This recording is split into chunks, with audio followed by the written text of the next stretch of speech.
மாண்புமிகு உறுப்பினர் முன்னாள் அமைச்சர் கே என் நேரு அவர்கள்.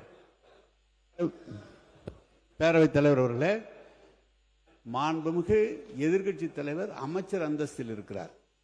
அவருக்கு அது அவருடைய உரிமை, அரசாங்கம் தருகிறது.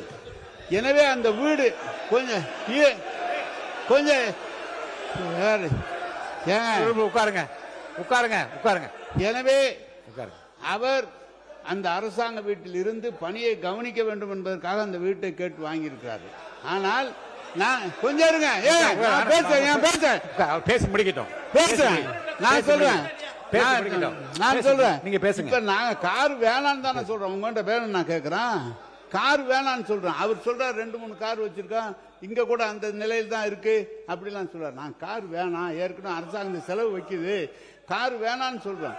அவர் உடனே முதல்ல ஏற்கனவே இருக்கிற தேர்தல் பணியில் இருந்தது 10,000 தான் இருக்கு, கார் இல்லைன்னு சொன்னா நீங்க தப்பு தானே நாங்க சொன்னா கேஸ் போடுங்களேன், போடுங்களேன் கேஸ.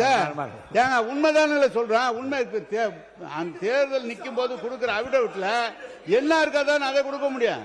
எனவே எதை எடுத்தாலும் ஒரு குதர்க்கமாக பேசினா எப்படி சரியா இருக்கும்? அவரு நீங்க வீட்டில் இந்த காரு வேணான்னு தானே சொல்றோம், உங்களுக்கு செலவு கம்மி பண்ணுன்னு தானே சொல்றோம். அதுக்காக ஒருத்தர நீங்க 4 வீடு வச்சிருக்க 3 வீடு வச்சிருக்கேன்னா தெரியுமா? அமைச்சருக்கு தெரியுமா என்பது தெரியல. அமைச்சர் இப்ப சொந்த வீட்டில் இருக்கிறார். ஆனா அந்த அரசாங்கம் அந்த வீட்டுக்கு வாடகை கொடுக்குது. அது தெரியுமா அவருக்கு? அமைச்சருக்கு வீடு சொந்த வீட்டில் இருந்தா கூட அதுக்கு வாடகை கொடுக்குறாங்க. அதை ஒண்ணு வேணான்னு எழுதி கொடுங்க.